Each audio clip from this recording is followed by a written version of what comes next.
In the spirit of Christmas, today I have chosen to cover my top 10 favourite wrestling matches of the year. Well, when I say wrestling, I really mean WWE because other companies such as Impact, AEW, ROH, NJPW, Stardom, all of those are not on this list. This solely covers WWE. So, in the spirit of giving, I give to you the present of my opinion of the greatest wrestling matches. Which, now that I think about it, why would that be a surprise? My opinions suck. Oh well, let's go. Kicking off the list for me at number 10 is the Bloodline Civil War between Roman Reigns and Solo Sikoa teaming up to take on the Usos, Jimmy and Jay. A UK crowd plus Roman Reigns is a beautiful disaster waiting to happen. This was an overbooked mess at its best. Referee knockdowns, Reigns doing Reigns things, Solo being an absolute menace, the Usos overcoming, and just to top it all off, Roman Reigns being pinned for the first time in 3 years by his own cousin, no less. Just storytelling at its finest. This is the one where the right people won. Maybe it went on for a bit too long, but the many callbacks and the many turnarounds, I thought it was a very good match. And a point of reference, no other Roman Reigns matches are on this list going forward. But this is number 10.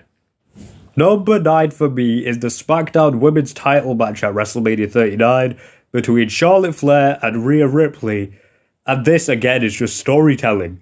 Because if you cast your minds back 3 years ago, Rhea Ripley defended her NXT title against Charlotte Flair, who won the Royal Rumble. Now, she did not need to win that title. But then again, about 10 of Charlotte's reigns, she didn't need to win the title. This was redemption for Rhea Ripley. This match was just purely amazing, and honestly, it might be my favourite women's WrestleMania match of all time right now. First, it was the Triple Threat at Mania 32, then it was Asuka versus Flair at 34, then it was Belair versus Lynch at 38, and now it's this at 39. If you ask me, women's matches just keep getting better and better at WrestleMania. This match was amazing, and it's underappreciated. That's why it's at number 9 for me. Number 8 is one of 3 NXT matches on this list. Carmelo Hayes versus Ilya Dragunov at NXT No Mercy from this year. This match honestly just revitalizes NXT. Anyone who doesn't watch NXT needs to see this match. Dragunov on his A game. Hayes amazing as always. This is a damn near perfect NXT match that takes me back honestly to the Black and Gold brand. Like, this match was solid at the best and just beautiful at even more. Dragunov ending it on his forearm finisher. I don't want to butcher the name, so I'm not even going to pronounce what the name is. And finally winning the NXT title after about 5, maybe 6 years of hard work and dedication. The right person won. It was an amazing match. It is number 8, and it would have placed higher if not for these 7. So, let's continue with the list. Now, my number 7 for this year is where the controversy might begin, because this is literally just a random free match on TV. Edge's 25-year celebration, his final match in WWE of all time, at this point, is against Sheamus on a random SmackDown, a random TV match that was quite literally given out for free as his final celebration. Edge coming out to his music one last time, seeing his family in the crowd, and Sheamus just giving him the respect he deserves. This match, by far, by all means, is not a technical masterpiece. It's not that great of a wrestling match. However, Edge being on top of his game as always, and Sheamus just carried him along, makes it one of my favourite matches this year. It's at number 7 on my list. If you want to criticise me, by all means, go ahead. But I love this match. I love Edge. He's my favourite, and this is a perfect way to send him off. Number 6 is quite possibly now my favourite Elimination Chamber match of all time. Everyone in this match shined. Did the right person win? Again, it comes down to opinion. Honestly, I think the right person won. Austin Theory retaining his US title against Bronson Reed, Montez Ford, Johnny Gargano, Damian Priest, and Seth frickin' Rollins in a absolute, how would Sheamus say, an absolute banger of an Elimination Chamber match. Like I said, everyone got their moment to shine. Priest and Reed were crushing everyone. Gargano and Rollins starting was a masterpiece of its own. Ford acting like a goddamn video game Spider-Man character by hanging off the ceiling and dropping onto everyone. Of course, the inclusion of Logan Paul kind of drags it down a little, but again, I think the right person won. This is my favourite chamber match, and it's number 6. Oh, you want a controversy? Here it is. As we get into our top 5, a lot of people's favourite match of the year. For me, it's number 5. Of course, again, it's a technical masterpiece in its own way. McIntyre versus Sheamus versus reigning champion Gunther for the Intercontinental title at WrestleMania 39. This Mania was very good, and it shows. But this match, hard-hitting, brutal. Like, I don't even think there were any weapons in this match. Gunther's fists alone are weapons. The chops of Gunther are weapons. Sheamus's kicks are weapons. McIntyre's Claymore could take someone's head off if used with enough force. Again, the right person won. Anyone could have won and it would have been great. Now, personally, the reason I think it's at 5 and not the best is because I do personally believe that Sheamus versus Gunther at Clash of the Castle was better. That's why it's this low, but moving on. Number 4 might literally be the most physical match I have seen all year out of WWE. Ilya Dragunov taking on Dijak in a last man standing match at NXT Battleground. It was brutal from the get-go. Now, again, if either man won, I would have been cool with it. But Dragunov bringing everything out. Dijak broke his damn finger and still went on.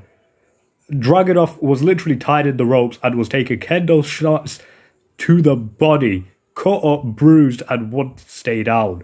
Even the spot with the steps was amazing. There's literally too many words to cover within 60 seconds for this match. I would just highly recommend everyone go watch it. Viewer discretion is advised. Oh, and before we move on, could someone please tell Ilya Dragunov that WWE matches are scripted? It's not real. Now, before I continue with this list, I do have to throw some honourable mentions in here. Now, I know it's solely a WWE list. I said that, and I will stick to it. However, being a top 10, you can't throw all the matches in here, and there were really good exceptions. And also, I have to give shout-outs to a couple other companies, because they really brought their A-game too. So here they are. Up first on the AEW side, we have this trio of matches, starting with Samoa Joe vs CM Punk at All in Wembley. Now, that match is infamously known as Punk's technically last match in AEW, as immediately after, he got into a fight with Jack Perry, and pretty much his AEW career just went poof. Now we have the 2 Forbidden Door matches. Bryan versus Okada. If there is a perfect match, it is right there. We'll get to the more perfect match, but Bryan coming out to Final Countdown after about 15 years away from the Indies. Perfect. And speaking of perfect, this match right here. Ospreay versus Omega 2. Kenny kicking out of that one-winged angel at 1, saying that's my finisher. Oh my god, perfection. You know, if I have to move my head around a whole bunch for this last part, then so be it, but here we go with the WWE honourable mentions. First, we have Trish versus Becky at Payback in the Steel Cage. Honestly, I was not hyped for this at all for the last 5 minutes. My center hurt is going all over the place, but they showed out. They pulled out all the stops. That top rope superplex with Trish hanging was amazing. Gable versus Gunther 3, technical masterclass, and Gable's family being up front row. Storytelling. Speaking of storytelling, Backlash felt like a goddamn concert with Bad Bunny and Damian Priest.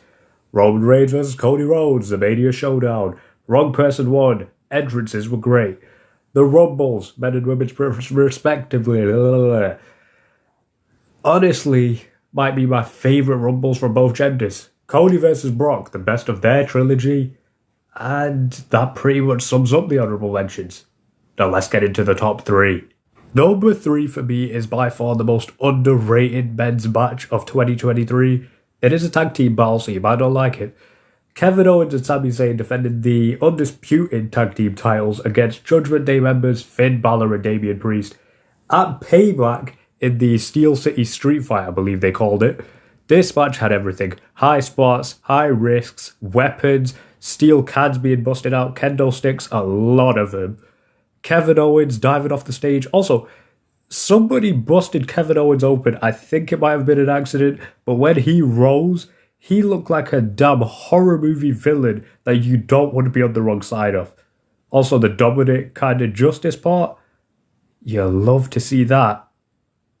The most underrated men's match by far this year. Let's move on to number 2. Number 2 for me is the greatest women's match I've seen all year out of like any roster. Raw, SmackDown, and NXT has taken it. Becky Lynch defending against Tiffany Stratton. No mercy, I've already mentioned Hayes vs Dragunov, but this one beats that one, which is saying something. Now admittedly, when Tiffany Stratton started NXT, people were comparing her to Mandy Rose, just a pretty face, didn't want to wrestle, wanted to be famous. I will not deny it, I was within that majority. However, Tiffany improved over time, I thought maybe she has potential. Then this match came along. This woman will be a future world champion, mark my words, in 2024, and if not, WWE's doing something wrong. The match was damn near perfect. As for Becky Lynch, we know she's always on her A game, and that's why this match is number 2 for the year. But in my opinion, the greatest match of 2023, topping the list, Sami Zayn and Kevin Owens versus the Usos at WrestleMania for the tag team titles. This match is what you call perfect storytelling. Owens and Zayn and the Usos, four of the greatest wrestlers of all time. We're not talking about WWE, we're talking about the whole of goddamn wrestling, if that's what it takes. Holy goddamn, this match was good. And also, my words won't do this justice. Michael Cole with one of the greatest calls in WrestleMania history. Honestly, my favorite kick out, possibly of all time at WrestleMania. You know what? I'm going to stop rambling. You know the one I'm referring to. Here it is. 1D! 1D! Here's the cover to retain the title! Sami Zayn kicked out of the 1D! No, he Nobody's didn't. ever No. kicked out of the 1D! He did. No way. And that right there is why I believe it is the greatest match of 2023. Thank you for everyone involved that night. The crowd, the commentators, Owens, Zayn, the Usos, everyone watching at home just made it a beautiful moment. I thought the right people won, and this match was what I call perfect. And with that, I say this list is done.